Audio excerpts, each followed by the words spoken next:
JJ के chapter 242 के spoilers आ चुके हैं और इसे देखने के बाद मैं एक ही चीज बोलना चाहूंगा, ये तो टट्टी है।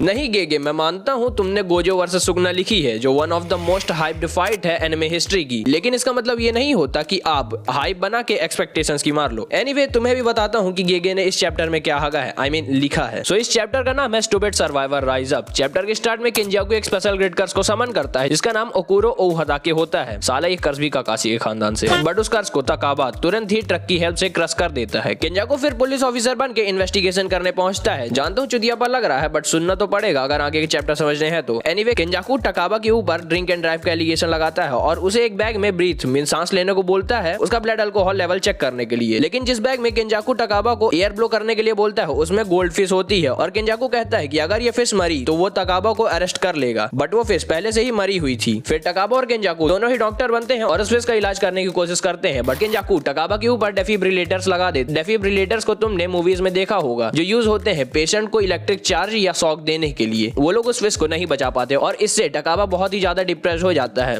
मींस उदास हो जाता है। बट तभी किंजाकू नर्स की ड्रेस पहन लेता है जो टकाबा को एक भी फनी नहीं लगता और टकाबा किंजाकू के ऊपर चिल्लाता है। आगे किंजाकू और टकाबा रॉक पेपर सीजर्स खेलते हैं। किंजाकू रियलाइज करता है कि टकाबा की कस्ट टेक्निक सिर्फ टकाबा की इमेजिनेशन को फोर्सफुली मटेरियलाइज करना नहीं है बल्कि ये अपोनेंट की इमेजिनेशन को भी इफेक्ट करता है और उसे यूज करता है। फिर टकाबा और किंजाकू क्विज गेम खेलते हैं जहां पे होस्ट पूछता है who in history has ever read a phrase like there is no such thing as funny but there might be, means history में किसने ऐसा फ्रेज पढ़ा है जैसे मजाक जैसी कोई चीज नहीं है लेकिन हो सकती है। किंजाकू इसका आंसर देता है शिनसाकी अकासुगी। होस्ट बोलता है बट, किंजाकू बोलता है व्हाट। तभी टकाबा बोलता है you idiot you didn't accept that. Host अगला क्वेश्चन पूछता है in particle and nuclear physics what is a group of strongly interacting elementary particles, means particle और न्यूक्लियर फिजिक्स में स्ट्रांगली इंटरेक्ट करने वाला एलिमेंट्री पार्टिकल का ग्रुप क्या है। टकाबा बोलता है आई डोंट नो। किंजाकू आंसर देता है हेड्रन। टकाबा बोलता है किसी ने तुझे बताया है ना। होस्ट उन दोनों को एक करेक्ट डोर चूज करने के लिए बोलता है जो दूसरों को बताना मुश्किल है, जिसमें है सेल्फ रिकमेंडेशन और डेजिग्नेटेड स्कूल और रिकमेंडेशन है जापानीज कॉलेज एंट्रेंस। किंजाकू और टकाबा तुरंत ही डोर की तरफ भागते हैं और बोलते हैं द क्वेश्चन वाज इजी। जैसे ही वो भागने वाला वैसे ही टकाबा ने किसी की आवाज सुनी जो हेल्प मांग रहा था। तभी वो नोटिस करता है एक कैट को जो रोड के बीच में है और उसे एक टैक्सी हिट करने वाली है। टकाबा उसे बचाने के लिए भागता है बट वो कैट किंजाकू होता है और उसी जगह टकाबा को कार हिट कर देती है। अब वो दोनों सी में होते हैं जहाँ पे टकाबा वाटर बाइक से किंजाकू के ऊपर से गुजरता है। किंजाकू और टकाबा बाद में पानी के साथ बच्चों की तरह खेल और ये देखने के बाद मेरे दिमाग में जो केमिकल रिएक्शन हुआ ना मैं बता नहीं सकता। गेगे को मैं गोली मार देता अगर वो मेरे सामने होता तो। लिटरली क्या बकचोदी है यार। एनीवे किंजाकू सोचना चालू करता है ये कितना मजेदार, मुझे इतना खुश हुए कितने साल हो गए। फिर किंजाकू बोलता है I am glad I started it the culling games. हाँ भाई मौत का खेल शुरू करने के बाद खुशी ही तो होगी ना। किंजाकू तब रियलाइज करता है कि उसके थॉट्स को दोबारा मैनिपुलेट किया गया है और वो टकाबा के ऊपर अटैक करता है। टकाबा किंजाकू को रोकता है और उसे ओशन वाटर को पीने के लिए बोलता है और वो फैंटा में बदल जाता है, मतलब समुद्र का पानी फैंटा में बदल गया। किंजाकू को रियलाइज होता है कि इस तरह से वो हार जाएगा and all this countless scenarios are just simulation for Takaba. But Kenjaku लगातार डैमेज एक्यूमुलेट कर रहा है। वो रियलाइज करता है this fight won't end until Takaba's desire for comedy is fulfilled. तभी किंजाकू डिसाइड करता है सूट पहनने का और फिर किंजाकू टकाबा को फाइनल स्टेज बैटल के लिए इनवाइट करता है और यहीं पे चैप्टर एंड हो जाता है। एंड नेक्स्ट वीक भी कोई ब्रेक नहीं है तो नेक्स्ट चैप्टर जल्दी ही आएगा एंड आई एम 100% श्योर कि नेक्स्ट चैप्टर में भी किंजाकू वर्सेस टकाबा की बैटल ही दिखाई जाएगी। मे बी कुछ और भी देखने को मिल जाए। और अगर तुम्हें एओटी की फिनाले पे मेरे व्यूज जानने हैं तो ये वाला वीडियो चेकआउट कर लो। Till then sayonara.